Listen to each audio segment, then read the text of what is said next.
I am JB Bryan, the President and Chief Investment Officer at JB Bryan Financial Group, the home of AfroEconomics and the home of AfroEconomics investment portfolios. So make sure that you check them out. Go to AfroEconomics.com and click investments or financial services or something like that and get additional details. And that's for you entrepreneurs too. Don't take your financial future for granted. So let's talk about team building. You know, y'all, this is a special time for me because I'm celebrating the life of my MVP, my father, Dr. Curtis E. Bryan Sr., number 10 of 11 children, born in September of 1938. When it wasn't so cool to be a dark-skinned Black man. So he persevered, so can we. But I just want to do a shout out to my dad in heaven, that you have been a key member of my team, and I thank God for you.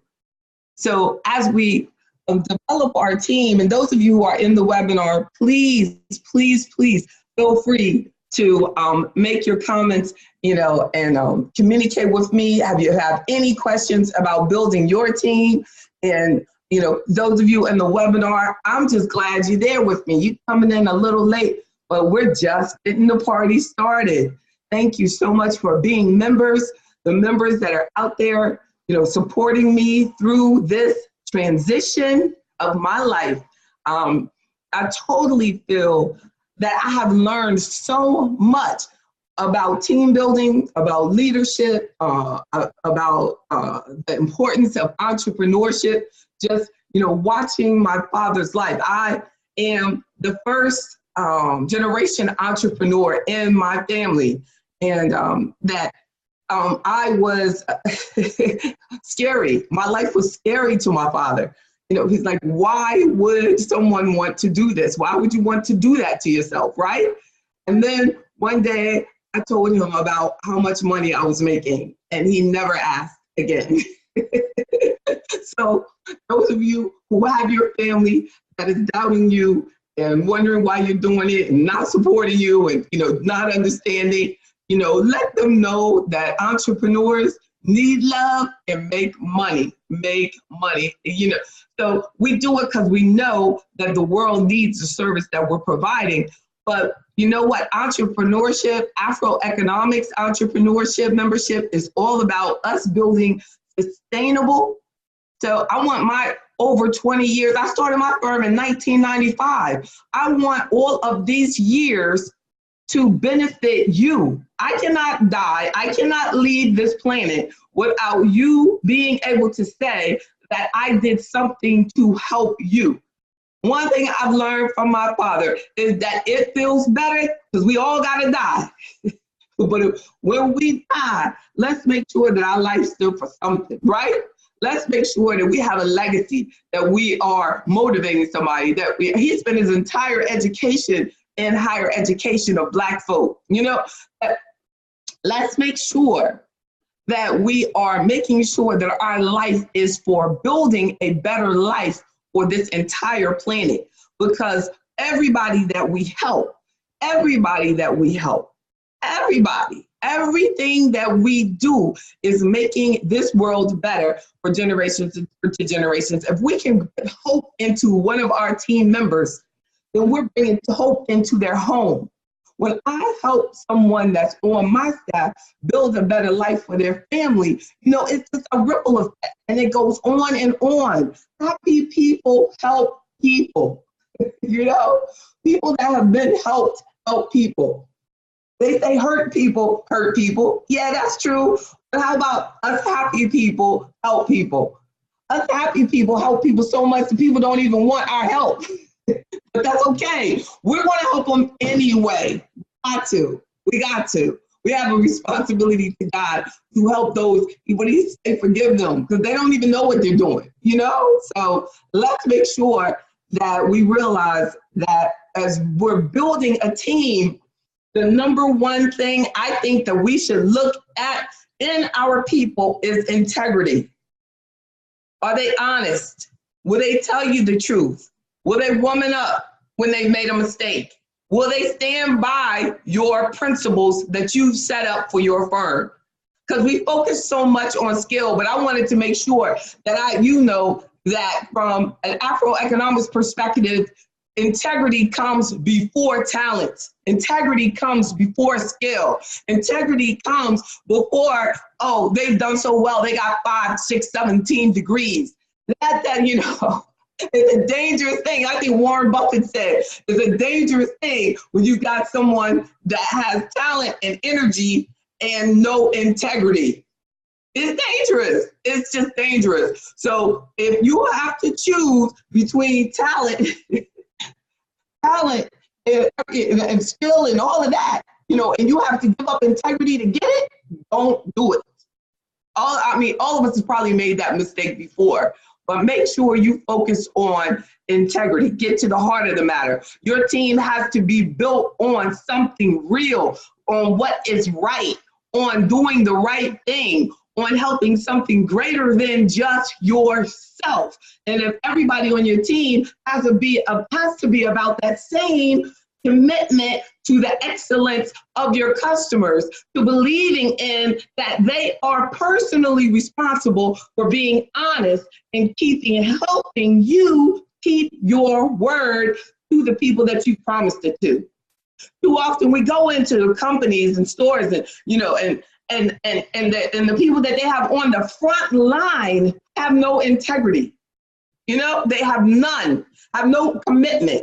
They will say, I'll make sure they call you back today. And they'll leave and not even leave a message, not even make sure. If I tell somebody, I'll make sure I'll call you back today, and I might wake up at midnight and realize what I did, I gotta text that person or email that person right then and say, I apologize, I was supposed to call you today. You know what I mean? Let's get this done. I will make sure I contact you tomorrow. You know, we gotta at least, you know, integrity is what makes you feel responsible to that. So the core of your team has to be integrity. How many people you have on your bench, that's up to you. But having one player with, you might have 10 with integrity, and one that doesn't will mess up your entire team. And you know it. What about, and then we go into skill and competence and talent and education and experience. You know, all that's just one line when it comes to me. It all goes together. It really does. Are they trainable? Do they have skills? There's so many things. How flexible are they? I should add that one, you know, because sometimes they have skill, but they have no flexibility because they only can do one thing. They have that one simple skill, that one thing, you know. So you've got to really see how they fit in to your culture. You know, that's another point. You know, knowing your culture and do they fit in? And do they have the skill? My third point is motivation. So 1 is integrity, 2 is skills and competence. Yes, that's what we're checking for team members. Motivation, always preparing for what's down the road, right? My executive assistant is so on it. Like, you know, she was asking me Friday in the middle of some hard times, but she was like, well, she's trying to keep it pushing, so I'm gonna keep her pushing it too. What we're gonna do on the 17th, you got 2 speaking engagements, blah, blah, blah, blah, blah, blah, blah, blah, blah. And that's all I heard, blah, blah, blah, blah, blah. But I was like, I don't appreciate this because that's how you keep me on track. And I have to stay on track. So you need to have team players that, hey, if, you know, you're having a bad game day, you know what I'm saying? You're missing some shots. You know, do you have somebody that can help get that layup in? You know?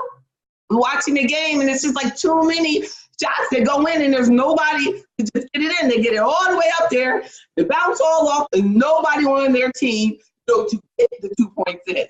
You know, that's crazy. I mean, you get it up there. I should have the talent to just get it in there for you. You got it up there. You did the hard part. You know, somebody else did it. I ain't mad at you. I still get the count. No, you know, you get an assist, I guess. So you do get some credit for the assist, but I get the 2 points. So, but when there's nobody there to get those 2 points, to get it in, don't let your team be like that.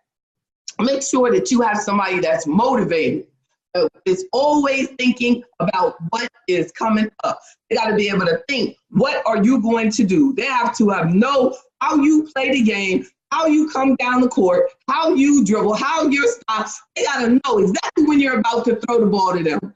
They have to be there to catch it and follow through. And fourth point is, can you get along? Like, what's your rhythm? Like, do y'all have the same rhythm? Do they get it? You know, do they get you? Do they do they make you feel awkward in your own place? Like, you know what I'm saying? Like, you know, like, can they fit in? Like, just because they've got they've got integrity, skill, motivation, but, you know, they just don't fit in. You know, you keep telling them that we have to wear black shorts, you know, and that's how we do this thing. We wear black shorts. And they keep coming in with black shorts, white stripes, black shorts with a gray hem, black capris, black skirt, you know. Hey, what about black shorts? Then, you know, do you not understand? Like, that they do not fit in. And they're tearing up your culture, because if you let it slide, if you let them slide, the next thing you know, somebody's coming in with black and red shorts, black and white, and they're asking you, well, why you let them do it and you didn't do it? So do they fit in? Do they get along with others? Are they always trying to show out? Or are they always trying to put somebody else down? Are they always picking? Are they always dropping the ball? You know, are they always tired? Are they always coming in drunk? Are they always looking like they're high? Like, you know, what do they fit in? Are you a very healthy work environment? They always look like, you know, coming in, you know, eating on some pork rings or rinds or something like that. You know, what, you know, do they fit in? Are they mad because y'all running around and taking walks at lunchtime and, you know, they're like making you feel like, you know, that y'all are awkward and they keep ordering pizzas for everybody? You know, do they fit in? So, you know, a fifth point is, do they understand the culture of your business? I told you I had that point in here. You know, what you're doing, what the culture of our business. We focus on small businesses that are trying to build and get more government contracts. Do they understand that culture? That your business is to help businesses that do government contracting, or your business is to help businesses that are seeking advertising. You know, do they fit the culture, the advertising culture, or the landscaping culture? Do they fit in? Or you know, are you a black media company, you know, and they totally have told you they don't like black media, and every time you know, say something about, you know, we want to put black people in the commercials, they say, why would you put black people in the commercials? You know, there's so many more people in the world that, you know, that's ridiculous. And you go, well, the people that come to us for commercials are looking for commercials with black people in them, because that's what we do. And you're wasting your time convincing this person who needs to go work somewhere else. And someone that came to work for me, and they said, well, why do you focus on black investors? You know that the wealth of black people is not as large as the wealth of white people. So why don't you just focus on, you know, and your concept? That would be ridiculous. You know what I mean? That would be ridiculous to think that they fit in my culture when I'm not caring about profit. I'm focusing on purpose with a profit. But my purpose comes first, to make black folk rich, wealthy, strong, living in a life of integrity, focusing on the 10 principles of AfroEconomics so that the wealth gap does not go on for the rest of my life. So, but that's my culture. It's not that you should be arguing about. It's just like, you know, this is what we do. So, you know, if this is what you do is what you do, and you're planning on continuing to do what you do, make sure that everybody on your team appreciates that. Like, if LeBron says, you know, I play a running game or whatever, I play a passing game, I don't know, I'm using words I don't even know. But this, you know, but I think that sounds right. But whatever, that's how he likes to play. He's the leader of the team. You know what I'm saying? It is what it is. We pass, we move fast. That's what we do. If you want to do a different type of game, you can go and be with the Lakers. But that's not what we do here. You know, you have to know that your team deserves to have everybody that's on one accord. We're very, very too fast, way too fast to hire and too slow to fire. You know, and then we have to be careful with that, because when you're letting people in on your team and they're tearing up your team, every day when you allow the negativity or the drag down or the lack of motivation or the lack of belief in your purpose to continue in your organization, you are losing a good person and you're breaking their heart. And then a final point is, are they happy? You know, are your team, is that team member that you're considering adding, or are the members on your team, are they happy with their compensation? When I hire someone, I want to make sure that I'm paying them a whole hell of a lot more than what they were making when they came to me, because I want them to work a whole lot more than they were working before. That's why, you know, so I want them to know that I'm investing in them. I want them to invest in me, and this ain't no cheap small business. You know, I may be what you consider a small business, but I ain't cheap. So when I know that somebody, if it doesn't work out, it's not because I know that they're not making what they're making from me anywhere else. And I'm able to know that because I know what the market is paying. But when you know what you know, you can do that and make that commitment. Because I like to see people being highly compensated. And it makes me feel confident when I can say, you know what, this is how we got to play this game. This is what I expect. I don't want you to work 1 minute without being compensated. But during that time, when you're on the court, we got to be on full alert. Be fully into the game when you're on the court with me. Y'all have any questions before we go? I hope that you totally got it. You know, what I was saying about how to develop your team, how to make a commitment on your team, things to think about when you're developing your team. Do you have a team and you don't feel that they're working well together? Well, look at it. What is the issue? Is it integrity? Is it skill? Is it motivation? Is it they're not getting along? Do they understand your culture? Do they fit into the culture? Are you happy? Are they happy with their compensation, or are they not? Now, a few attributes that I had on another sheet of paper is that I want to make sure that I have a person that on the team that never gives up. They just don't want to quit. We can lose, but they're not going to quit. And that they select integrity over skill, that they're all about, integrity as well, that they're always preparing, that they know how to bring out the best in others and in themselves, and they are not too good to do anything. I'm glad I read these notes because that's very important to me. Like if you put somebody in one particular position and then they say, well, I have, a doctorate degree and I really don't do emails, or whatever. It's like, if you are on my team, I just don't like that. I just don't like that. I know that most of the billionaires on this planet will tell you that they are willing to do whatever they have to do to make sure that their business continues to be successful. If that means dumping the trash, it means dumping the trash. A team is a team is a team. You might not like making free throws, but I bet you better be practicing them. I bet you better be ready to get one when you hit that line. I know that. And then push through the pain. Push through the pain. A question was, UVA is 28.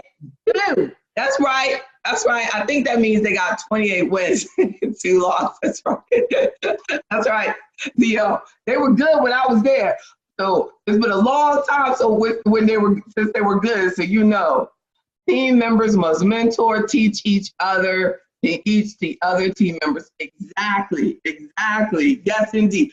They must know how to bring out the best in each other. Thank you, Dr. Williams. You are so right. Team members have to do it. And you'll see that. Winners, you want winners. Bottom line, we want winners on our team.